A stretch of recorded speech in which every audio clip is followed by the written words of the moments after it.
तो hi guys, स्वागत है आपका एक बार फिर से हमारे चैनल में। तो दोस्तों, महाराष्ट्र एमसीए सीईटी 2025 का जैसा कि रजिस्ट्रेशन प्रोसेस भी जो है वो स्टार्ट हो चुका है। अभी तक आप लोगों ने रजिस्ट्रेशन प्रोसेस नहीं किया है तो नीचे डिस्क्रिप्शन में आपको लिंक मिल रहा होगा या फिर आई बटन पे मिल रहा होगा वीडियो का लिंक।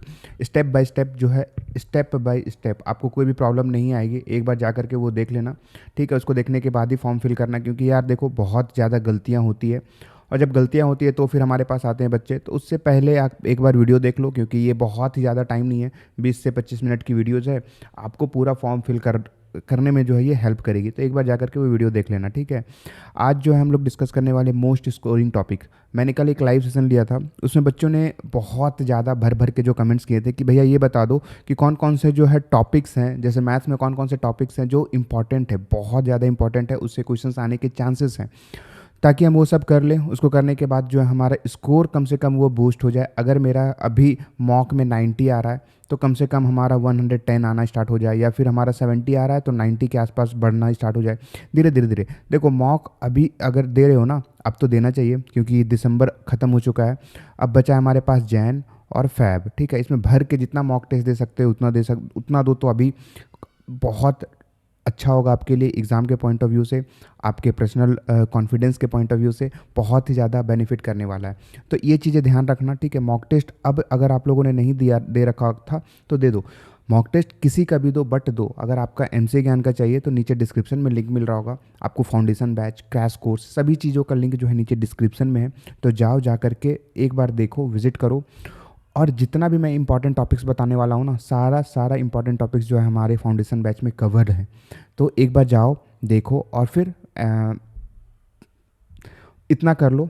जितना मैं बताने वाला हूँ टॉपिक्स, जितना भी टॉपिक्स मैं बताऊँगा वो कर लो, आपका काम जो है उतने में बन जाएगा, ठीक है। तो कितना टॉपिक्स करना है, ये देखो हमारा स्कोरिंग टॉपिक्स आ गया। मैंने चारों लिया है। आपका मैथ्स का हो गया, फिर रीजनिंग का हो गया, कंप्यूटर का हो गया, सभी का, ठीक है। एक सेकेंड, रीजनिंग का हो गया, फिर कंप्यूटर का हो गया, और फिर आपका इंग्लिश का हो गया, तीनों। तो मैथ्स में जो इम्पॉर्टेंट अभी टोटल, वैसे तो मैंने एक मैथ्स का इम्पॉर्टेंट टॉपिक्स बताया था, उसमें टोटल 8 टॉपिक्स थे, ठीक है। 8 टॉपिक्स थे। उसको तो अभी अगर आपके पास 6 से 7 घंटे अगर आप टाइम निकाल पा रहे हो, ठीक है, इवन 8 घंटे अगर आप टाइम निकाल रहे हो, तो उन 8 टॉपिक्स को कंप्लीट करना है मैथ्स में, क्योंकि एक से बढ़कर एक है और सभी इंपॉर्टेंट टॉपिक्स है, बहुत इंपॉर्टेंट है, और सभी से क्वेश्चंस जो है वो आने के चांसेस हैं। बट अगर आप एक वर्किंग प्रोफेशन हो, आपके पास टाइम नहीं मिलता है, तो आपको एमसीए भी करना है, अच्छे कॉलेज से करना है, तो जो इंपॉर्टेंट टॉपिक्स है उससे क्वेश्चन श्योर शॉर्ट हैं, आएंगे ही आएंगे। 100% जो वाले क्वेश्चन हैं, जो टॉपिक्स हैं वो आएंगे। तो उसमें से मैं बता दे रहा हूँ अभी, उसमें से आप सबसे पहले क्या करो, एक सेकेंड,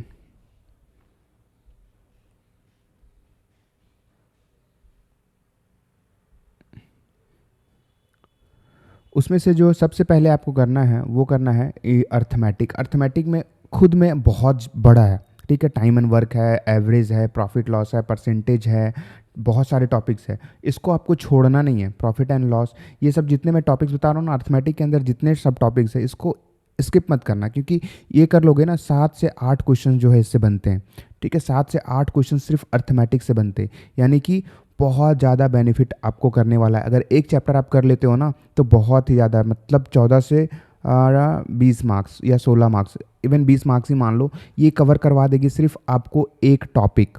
अर्थमेटिक ऐसा नहीं है कि सिर्फ एक टॉपिक है, उसके अंदर बहुत सारे टॉपिक्स हैं, सब टॉपिक्स हैं। बट अगर आप ये कर लेते हो तो इसमें से जो है आपका 20 मार्क्स कहीं नहीं गया, ठीक है। इतना अगर आप 7 से 8 क्वेश्चन अगर करेक्ट करते हो तो हो जाएगा उसमें। इसीलिए मैं बोलता हूँ मेंसुरेशन, ये अर्थमेटिक में प्रॉफिट लॉस हो गया, टाइम एंड वर्क हो गया, स्पीड डिस्टेंस हो गया, स्ट्रीम एंड बोट्स हो गया, ये सब जो टॉपिक्स है ना, ये बहुत इंपॉर्टेंट है और मोस्ट इंपॉर्टेंट टॉपिक है। इसलिए फिर आपका सेकंड टॉपिक्स आ जाता है मेंसुरेशन। मेंसुरेशन अपने आप में एक बहुत बड़ा टॉपिक है और बहुत इजी है। इसके फार्मूला बेसिस पे भी बहुत सारे क्वेश्चंस जो है आपको देखने को मिलते हैं, ठीक है। फार्मूला के बेसिस पे डायरेक्टली क्वेश्चंस आते हैं, तो फार्मूला आपको रटना है। फार्मूला जो है आपको क्या करना है, रटना है। फार्मूला आपको लिख करके रखना है, कहीं एक जगह पे लिखना है, उसको बार बार रिकॉल करना है। वीकली रिकॉल करो, डेली रिकॉल करो। फार्मूला के बेसिस पे आपको, अगर फार्मूला सारे टॉपिक्स का याद होगा ना, तो फार्मूला के बेसिस पे भी बहुत सारे क्वेश्चंस बनते हैं, डायरेक्टली क्वेश्चंस आते हैं। मैं पहले भी बताया हूँ बहुत बार कि जो है महाराष्ट्र सीईटी बहुत टफ पेपर नहीं है। इसको सिंसियरिटी, कंसिस्टेंट और थोड़ी सी हार्ड वर्क के साथ अगर किया जाए तो ये 2 महीने में आराम से क्रैक हो जाएगा। ठीक है, बहुत टफ नहीं है, बहुत ही ज़्यादा टफ नहीं है और बहुत ही ज़्यादा इजी नहीं है। अब तो जब से थोड़ा सा मैथ्स का लेवल अपग्रेड हुआ है तब से तो और भी ज़्यादा इजी नहीं है, थोड़ा सा तो टफ है ही। ठीक है, अब हम बात करते हैं नेक्स्ट में, जिसमें हाइट एंड डिस्टेंस। इससे तो आप एक क्वेश्चन 100% मान लो, हाइट एंड डिस्टेंस। इसीलिए मैंने अभी जस्ट ही करवाया है, मेंसुरेशन भी चैप्टर कंप्लीट हो गया हमारे फाउंडेशन बैच में, हाइट एंड डिस्टेंस भी कंप्लीट हो गया। ठीक है, फिर आपका एक आता है डिफरेंशियल इक्वेशन। इसमें क्या होता था, पहले ऑर्डर और डिग्री के क्वेश्चंस पूछे जाते थे, ऑर्डर और डिग्री के, ये इंपॉर्टेंट था और इसी से क्वेश्चंस आते थे, ऑर्डर और डिग्री से, उससे ज़्यादा नहीं आता था।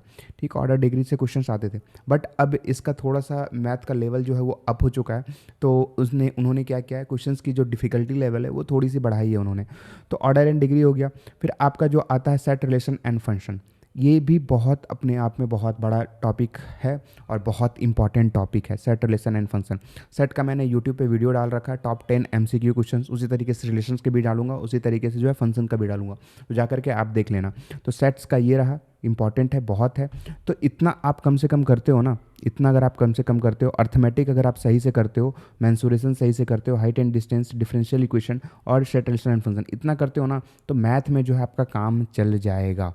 ठीक है, क्योंकि इसको करने में भी टाइम जाएगा। ये किसके लिए है, ये जिसके पास टाइम नहीं बच रहा है, अभी बहुत कम टाइम बचा है और वो काम भी कर रहे हैं और साथ में आप आज ये भी करना चाहते हैं, तो उनके लिए है ये, वर्किंग प्रोफेशन के लिए। अगर आपके पास टाइम है, अगर आप ड्रॉपर हो, तो आपको 8 टॉपिक करना है। ठीक है, जितना है पूरा डिटेल में, अभी भी आपके पास टाइम इनफ है। अगर आपके पास टाइम है तो आप पूरा मैथ्स कंप्लीट करो, क्योंकि हर एक टॉपिक से क्वेश्चन आएंगे।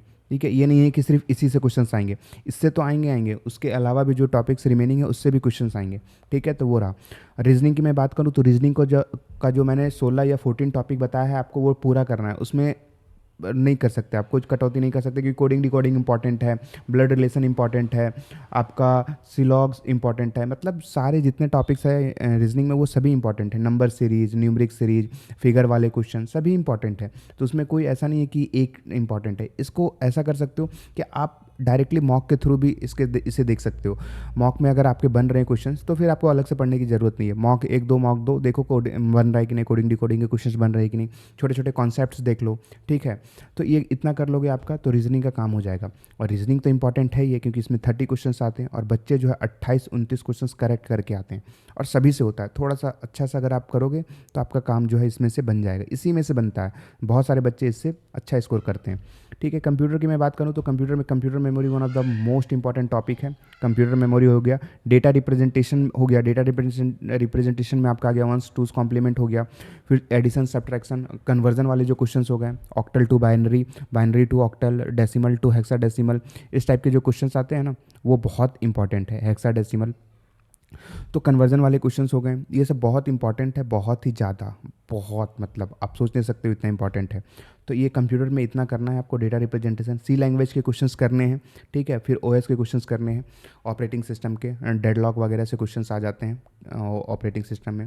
और इंग्लिश में क्या करो, इंग्लिश में आपको कुछ मत करो, आप एक पैसेज सॉल्व करो डेली। पैसेज से ही आपका बहुत सारा आपका एंटोसिनो क्लियर होगा। ठीक है, वोकैब क्लियर होगा और फिर जो फिल इन द ब्लैंक्स है वो भी क्लियर हो जाएगा।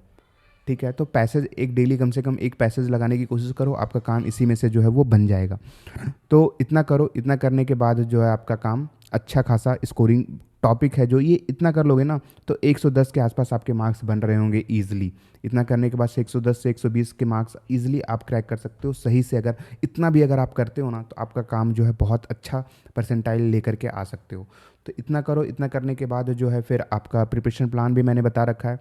दिसंबर, जनवरी, फेब, दिसंबर कंप्लीट हो गया। कितना आप लोगों ने किया, आप एक ज़रूर पोल हमें कमेंट बॉक्स में बताना कि आपका जो दिसंबर प्रिपरेशन प्लान मैंने बताया था उसमें से आपका कितना कंप्लीट हो गया, तो वो ज़रूर हमें बताना। नीचे डिस्क्रिप्शन में लिंक होगा, जा करके ज़रूर से ज़रूर। और भी कोई भी डाउट होता है तो हमसे डायरेक्टली कॉल करो, कांटेक्ट करो, नीचे डिस्क्रिप्शन में नंबर दिया गया है, डायरेक्टली कॉल कर सकते हो, या फिर हमारा फाउंडेशन बैच है, क्रैश कोर्स है, सभी चीज़ है, तो आप ज्वाइन भी कर सकते हो। ठीक है, थैंक यू सो मच, मिलते हैं नेक्स्ट वीडियो में।